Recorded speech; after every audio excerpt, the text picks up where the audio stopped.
It's very rare I go out to eat and have something so good that it changes my brain to the point where I have to figure out how to make it so I can show people how to make it. And I recently went to China and I found that thing.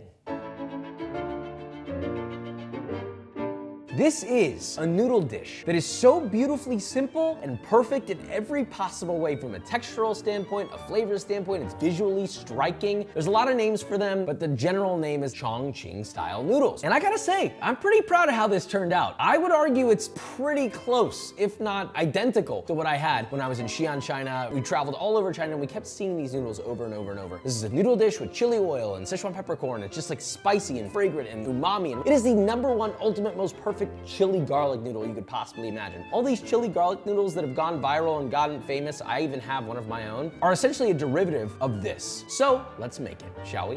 I'm gonna start by making a relatively easy homemade chili oil. Then our caramelized crispy ground pork. From there, we'll prep our toppings, boil our noodles, and assemble a beautiful dish. Now before we begin, I'll be using a small array of stainless steel cookware for this recipe, but you can really cook this in anything. I just prefer to use my cookware from today's sponsor, Made In. Their stainless steel clad pans have incredible heat retention. They're 5-ply, they're made in Italy, and they're used by real chefs in some of the greatest restaurants in the world. They're built to last, and with proper care, you'll have them for a long time. I've personally been cooking with their stuff for over 6 years, long before they were a sponsor, shout out. Be sure to check out their stainless collection from Made In by using the link in my description. Now, let's begin.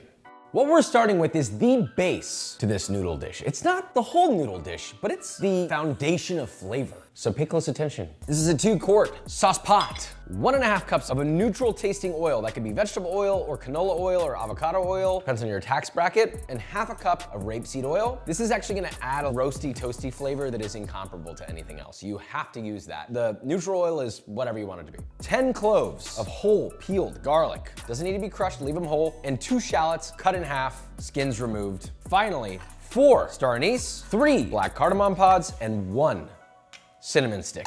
Set that to medium heat. You don't want this to burn. You have to be really careful. This is a slow, low process, and you're gonna let this come up to a simmer and then let it gently cook for about 20 to 30 minutes or until the vegetables are deeply caramelized, not burnt, and all that flavor's been released. Now, once that's done, you have to strain all of your veg out through a fine mesh metal strainer into a heat-proof bowl.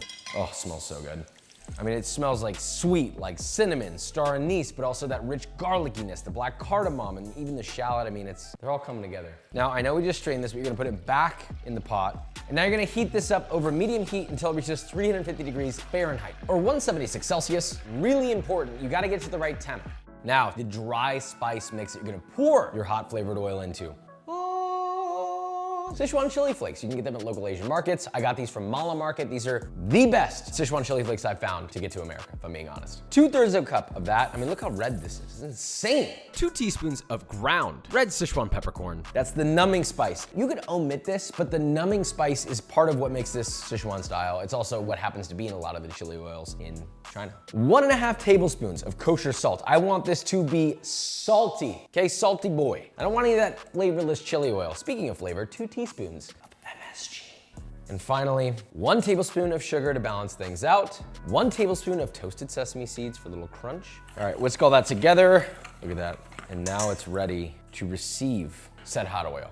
Once your oil reaches 350 degrees Fahrenheit, immediately pour your hot oil over your chili mixture. Be careful because it will sputter, so proceed with caution. Once all that's added, whisk to combine, you're then gonna add 1 tablespoon of Chinese black vinegar. Be careful because this will steam up and could also burn your hands, so make sure you have some distance from the bowl. Most of that actually is gonna boil out in there. But what that does is add a touch of tang, but more importantly, it dissolves the salt, the sugar, the MSG, etc. Oh yeah. Once it's at room temp, you can store it in an airtight container in your fridge until ready to use, or you can use it immediately. Meat. The thing I was shocked by in China was the price of some of these noodle dishes. We're talking like sub $1, 50 to 80 cents for noodles with chili oil and all sorts of stuff, and a little bit of meat. They obviously use the economical choice, which is ground meat. It's not gonna be like perfectly sliced pork belly every time. I like the ground meat version because I think everybody can enjoy it. So we have a large 12-inch skillet. I'm gonna add a touch of spray oil. You could also drizzle oil in there, but I want a thin veneer because this is very high fat ground pork. 1 pound of ground pork has been heated to medium high, hence the sound. And you're just gonna kind of press it out. No seasoning yet, just pork. You wanna really make sure this adheres to the bottom of the pan. Think of it like a giant smash patty. I want 1 solid Maillard. So I'm gonna let this sear for 2 to 3 minutes. While that's searing, I wanna talk about something. fat content in ground pork. Normally you're gonna see like 80-85% lean. 80% is doable, but if you can find something fattier, like 70%, this is gonna be, in my opinion, noticeably better. So just letting you know. Then after about 2 minutes, when you flip it, got a nice little Maillard already going. Now this is the secret to getting it super duper fine, this little thing.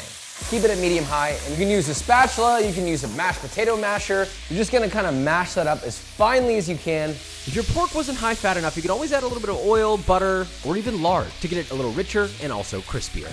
Continuing to cook it over medium-high heat for about 3 to 4 minutes, continuously mashing occasionally. Then once it's fine to your liking and it starts to sort of sizzle like this, right? Everything's cooked at this point, but all the fat is rendering out and crisping this up. I want this to crisp up for another 1 to 2 minutes, stirring occasionally. You'll know it's done when you have these little diamonds of crispy crunchy. You can hear it popping. There's almost 50% crispy morsels and 50% fine ground meat. That is a good place to be. Now, at this stage, medium heat, you're gonna sprinkle in 1.5 tablespoons of sugar and 3 to 4 tablespoons of soy sauce. Give that a stir.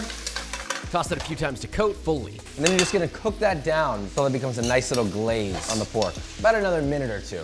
Cut off the heat, then you're gonna add 3 to 4 cloves of finely chopped garlic. I want this to be garlicky, and then just gently stir that in, and that is your pork. When that gets mixed in with your noodles, you're gonna go, whoa. So let's move on. The one thing I noticed in Xi'an is that they always had their little station of toppings with all sorts of different things. And the number one thing that they add to almost every single dish is garlic water. And I thought, what the hell is that? It's literally exactly what it sounds like. You're gonna take fresh, peeled garlic cloves and grate them until you have about 2 tablespoons of garlic paste. Then to that, you'll add 4 tablespoons of water. Now what you have is this sort of garlicky, fragrant garlic water. Then about a half cup of roughly chopped toasted peanuts and about 1 cup of thinly sliced green onion. It's noodle time. What kind of noodles should you be using? Spaghetti? Fettuccine? Seek medical help if that's what you do. Please. Really, you could technically use any wheat noodle. All right, I won't judge you too hard, but if you really want to go traditional, these specific Chongqing style noodles are the kind you're looking for. They're very similar to straight ramen noodles. They come fresh, you can order them online, but also any straight wheat noodle should work. So I've got about a half, maybe 3/4 of a pound of noodles for 1 bowl. You could do a little less, you could do a half pound of noodles, you could do a 1/4 pound of noodles. Point is, pick your noodle, you got your toppings, boil your noodle. These take 1.5 to 2 minutes because they're fresh. Dried ones may take longer, follow the package directions. Now the other thing that's important to know, it's not a mandatory thing, but a lot of places will do this in China where they have like a pot of broth or water or something to the side that's simmering and hot that they add to the bowls, and you can get the noodles either more dry or less dry. Obviously less dry or more wet would be with broth, and if you want them really dry, you could put no broth at all and just do the toppings.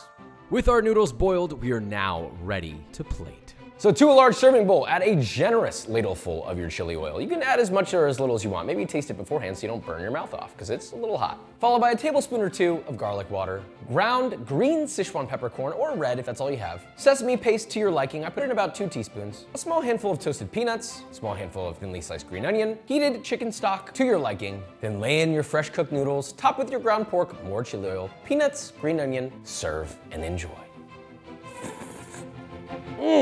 Mother of God. I gotta say, we f***ing nailed this shit. Nailed. Bar none, knocked it out of the park. Woo, got a little kick to him. I'll tell you right now, there's probably very few recipes on the internet of this style of noodle that actually taste somewhat accurate. And I'm gonna stand on 10 toes and say this tastes as authentic, as good as the stuff that I had traveling all over China. It's like bringing me back. I feel like I'm sitting on those tiny tables with the little stools, eating noodles and drinking Tsingtao. Have a little sip of that, ice cold. I need one next to this, and I need a homie to help me finish these noodles. This is unbelievable. Let's forget the noodles for a second. The intense flavor, the unbelievable nutty, fragrant, almost sweetness from the Sichuan chili flakes, and then that light numbing spice, that herbaceousness from the Sichuan peppercorn, and then the umami, the MSG, the pork. I mean, god damn. This is one of those things that remind you like, wait a minute, top of the food chain in the world of cuisines around the world, China is up there, dude. Good Lord. And now you know how to make it. You can do it at home. It doesn't take that long, and once you make the chili oil, you can make this over and over and over again. This is the gift that keeps on giving. So anyway, love you, subscribe, bye.